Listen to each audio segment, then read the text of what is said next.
ngiyakholelwa kakhulu ukuthi uhulumeni lowesifundazwe awenzi kahle ekusondeleni abantu ebantwini ngoba kuyagqame kakhulu kuba khona kobuhulumeni lwesifundazwe makuyokhethweni uqala uzongqongqoshe besika Masoyi kodwa amalungu ekho nje ukhetho kuyathuleka futhi awuzwa kuthiwa bayile ebantwini. Babukeli beMakhiwa TV njengoba wazi ukuthi sikhona la eMelmort Sport Ground njengamanje ngiphethe umhlonishwa icandidate ye-IFP i-candidate prima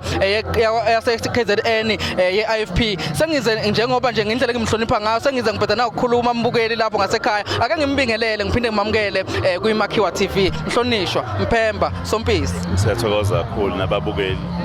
Baba namhlanje sila eMelmort mhlambe nje ukukhathula ngoba ngiyazi ukuthi uyindoda enolimo ekwaziyo futhi ukuqikelela nokukhathula fast ukuthi ubuzokwenza namhlanje la. Uhulumeni waseKingcetshwayo uhulumeni onakelelayo labantu laba abayisungulela amabhizinisi imfela ndawonye abanye abayidayisela ngabodwana bese baxhasa namhlanje sikhiphe imbuzi laba abangena ebhizinisini leimbuzi nabe banye bebevele benalo abathungayo abanamasaluni abanama-tuck shop besilekelela nje imphakathi yakithi yala eKingcetshwayo ngemali engango-10 million la khona kukhona besifazane phinde kube khona abasha bese kuba nje umphakathi wonke obusizakala namhlanje kodwa okunye ebesikwenza ngoba savotelwa abantu phela befanele sizobika ukuthi lo nyaka esusebenza ka-2022 no-2023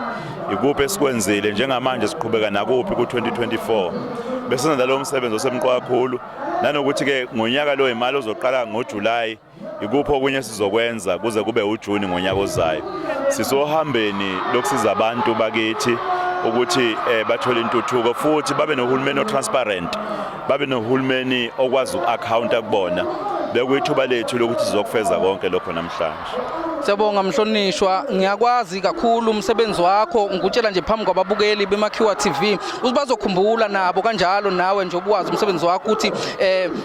ubuphethe enkandla uyimeya kukhona umengameli kodwa ubukwazi ukuthi uyithathe inkandla ibe ngakwena ngesimo sokuthi umsebenzi yakho mihle kakhulu njengamanje lokhu ihambelile indawo ngendawo ngokuhlukahlukana wenza umsebenzi okhombisa ukuthi uyasondela kubantu usukela kudala lokhu usondelile kubantu mhlambe kuthini kuwena mhlambe ukuthi uyasondela kubantu awubanqena abantu yini leyenza ukuthi wena ungabanqena abantu ekubeni ulesikhundleni esiphezulu usondele kubantu. Kubaleka kakhulu ukuthi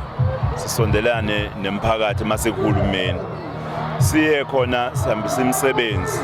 noma siye siyoxoxa nabo ngeinkinga singaphethe lutho noma soxazulula inkinga. Ngiyakholelwa kakhulu ukuthi uhulumeni lowesifundazwe awenzi kahle ekusondeleni abantu ebantwini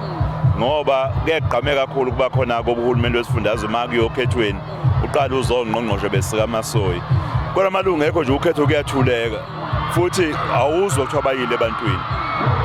akuyona into leyo yokukhohlisa abantu sebeyayazi lento sebeyijwayele yokukhohlisa ukuthi njalo makuyovota kubonakale ukugijima ongqongqoshe beze ebantwini manje thina siyakholela kuwomasipala ukuthi nje kuthiwa kusuka ukhetho lohulumeni basekhaya lolu kodwa thina sisondele kakhulu emphakathini siyoxoxa nayo ngezidingo zabo. Abantu bazuNatal ngiyabathemba uhambo esilihambile nabo nomntwana waphinda angene lo uhambo ohlale libuyisa ithemba njalo bayiseka kakhulu inkatha nje kuthiwa ama-by-elections bayiseka